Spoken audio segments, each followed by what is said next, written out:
Hi, welcome to the Digital Yacht how-to video series.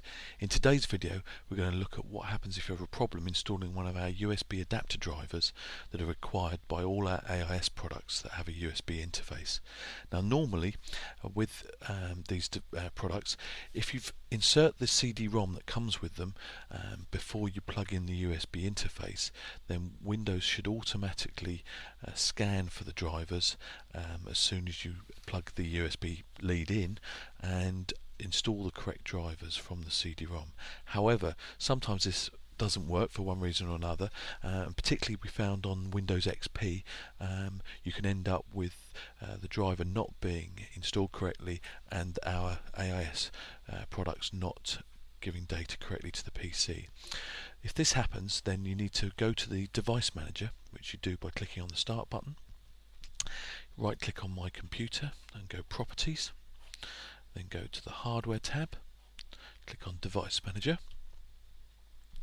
Now the device manager is a list of all the hardware components that make up your PC, and they're categorized into sections. So you've got for instance keyboards, network adapters, processors. You can click on the little plus sign next to it to go further down into the category, and the one that we're interested in is the Universal Serial Bus Controllers category, and I'm just going to resize this window so that you can see exactly what is in this list. And you'll notice down the bottom is an entry called USB Serial Converter. It's got a yellow exclamation mark next to it indicating that the driver's not installed correctly.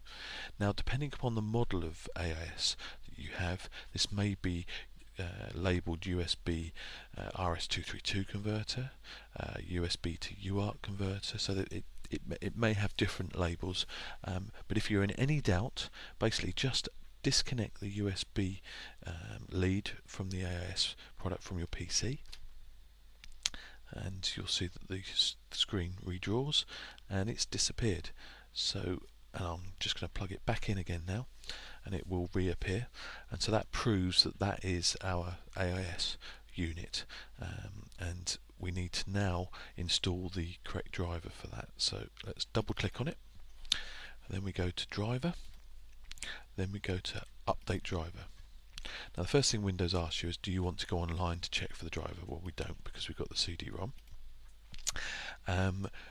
We know exactly where the driver is. It's on the CD-ROM, so we click install from a specific location, and then we don't want to search. What we're going to do is tell Windows the exact folder that it's in, so we're going to do that. So we go next, then we have the disk. Okay, now we're going to browse, and in fact I'm already in there, but what I'm going to do is, this would probably come up on your PC with my computer, and so you just need to go browse through the computer until you find the Digital Yacht CD-ROM, and then on the CD-ROM you want to go to the folder that says USB driver for AIS units. Now in here it's looking for this file here, ftdibus.inf, and there it is, look there. So we just hit open, and that takes us back to the previous screen. So we go OK, and then next, and now you'll see it's quickly installing the driver, and that finish. Now what it's done now, it's actually a two-stage process, because it's got the USB serial converter is correctly installed, but the second stage of the installation it needs to install the driver for what they call the virtual COM port. So we're just going to click on that one now, and we're going to go driver and update driver, and it goes through the same process before. So we go no, not this time.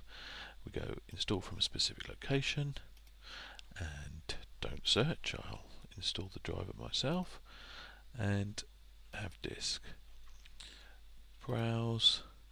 Okay, so now this time it's looking for ftdibus.inf, so we go, and that's there. So hit open, hit OK, and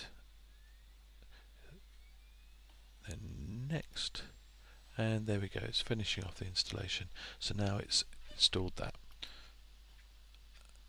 and if we close all those windows and we look at the list, we'll see that the USB serial converter's not got its yellow exclamation mark anymore, and we've now got a new entry, USB serial port COM6. Now this COM6 is the number that Windows has allocated for that AIS device, so we need to make a note of that number. It may not be COM6 on your PC, it could be COM5, COM7, whatever Windows has allocated your AIS unit to be, but you need to make a note of that COM port number, because that's what you'll need to set up in your navigation software in the AIS setup page. You'll need to tell the software what COM port to look for to actually read the AIS data.